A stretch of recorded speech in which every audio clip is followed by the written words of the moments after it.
Welcome back. So now you understand how your brain works, the neuroscience of attention. And I know it's all interesting and stuff, but what does that mean for you is the question. So are you actually going to use the attention of neuroscience in order to get the results you want?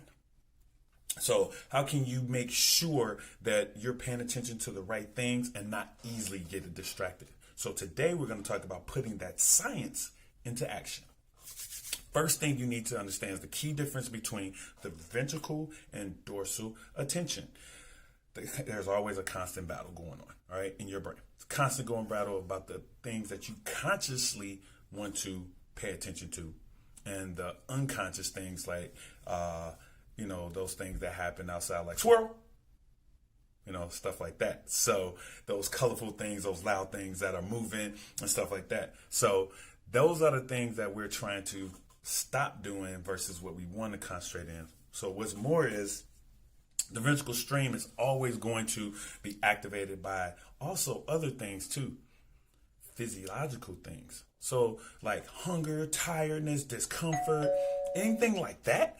That's when it really gets bad. So if you're feeling bad that day, say if you got to use the bathroom, you've been in that situation when you got to use the bathroom and, you're trying to write something. And you're like, man, I got to use the bathroom. In your brain, you're constantly thinking, I need the bathroom. I need to go to the bathroom. That's going to steal your attention from what you need to be doing it on in the first place. So that means you got to get up and relieve yourself of that situation. But that's what happens. That's what that ventricle system is doing. It's taking your attention away from what you're doing. But those things have to be done, taken care of. So to improve your ability to concentrate on things, you want to concentrate on things, then you have to make sure you're not being distracted by those other things that's trying to steal your attention. All right. So to prevent the ventricle system and the ventricle stream from distracting you from that dorsal stream that you want to continue to focus on. And here's the thing. How can you do that? So here's a technique that I've learned. There are CEOs that do these things, and I've read these books on that, and those things actually work. And I've been doing it for years. I just never realized it. When I used to study for stuff, and I wanted to really study, I would put like music on. They used to, back in the days, like if you listen to certain types of music, your brain will get better. So I used to listen to fine music. I used to listen to Bach and Mozart and stuff like that. And I still listen to just different musics now and doing these techniques. But I get music that I like and I put it on repeat. And you've done it before. I guarantee you've done it before. You put it on repeat and you're just going. The idea of it is this. It becomes so familiar and predictable to the brain that it effectively tunes it out, thereby creating a sensory deprivation. It's like the ticking clock. You hear the ticking clock, tick, tock, tick, tock, tick, like the grandfather clock and stuff like that, except the only sound you hear is the clock, so your brain has already focused on something. It's focused and it's not being taken away from what you're actually doing. Not only does that work, but the music still gives you the benefits of high tempo.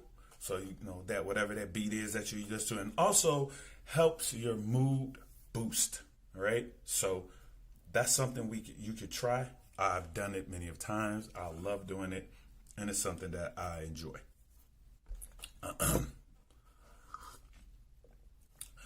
It's similarly important to make sure that your physiology isn't going to end up distracting you as well. So to do that, you have to keep your environment free of distractions. You can also, you need to make sure that you are warm, comfortable, well rested, those things like that. If you're not comfortable and stuff like that, it's going to be like, that's just a distraction in itself. That's why when we took the ACT, SATs and stuff, they be comfortable, be well rested, be fed properly, those things like that, because you don't want to be distracted when you're taking a huge test like that or huge deadlines and stuff like that. You want to be focused on that deadline, or you want to be focused on that activity. You can also make sure that the things that you're doing are more interesting and engaging. Like we said, most people don't want to do something boring, and your ventricle system will automatically go to something that's more colorful and more fun. So you have to remember that too as well. Remember that the ventricle attention likes to have things moving, it must be loud, and those things are the things that threaten you from getting your deadline done, or things that might offer a better reward, So there are other things that you can use. Some people use TV. They use TV to distract them, or watch a movie that they know the answer. They've seen this movie 500 times. Like me, I use Breakfast Club. It's my favorite movie. I will watch that movie to death. I know every word. I know every movement. I know everything. But because I put it on silent and I just put it on mute, the words are going on at the bottom if I have the subtitles on. But I know exactly what's going to happen. I could sit there and look at it and say, oh, da. I've seen it so many times that's what it is. The benefit of that is it gives me some color, some movement, and some attention to hold my attention on something different, and I can still do what I do here. And it works. For me, it just works. So doing this means I have some color, some interesting and exciting things to engage my senses, but these things aren't enough to prevent me to, look over there and be like, man, I haven't seen this before. I've seen this many a times, and I know it's there, and it's happening right there. So it basically keeps my head in the right direction. Another tip is to make sure that you have plenty of energy. That's one of the things most people don't. We don't sleep enough. We don't have enough energy. And to concentrate and focus requires a lot of energy. And studies show that our energy dwindles when we lose discipline. We'll start losing focus and control. So when we're tired, I don't want to do this anymore, whatever. So if your energy is on low, you are more likely to act impulsive. You start doing things like you just start looking to do other things because your energy is down. So you're trying to find something to boost up. So those distracting sounds become louder. Things that are more interesting. Boom, you automatically turn your focus to those things. Those are just simple things like that because you're tired and you just don't want to focus anymore. So you just like, whatever with this crap, I'm done, right? So you need to keep your energy levels up throughout the day. Part of this comes down to being well-timed rest periods. Like you need to take time rest periods and then letting yourself rest. It comes down to making sure you eat lots of complex carbohydrates, nutrition, of course, provide healthy and slow released energy versus fast energy, candy, simple sugars and things like that.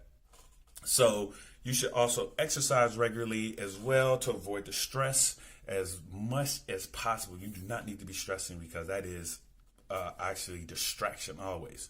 So you should never consider any aspect of your brain power as being independent from the rest of your mindset or your lifestyle. Everything you do impacts everything else.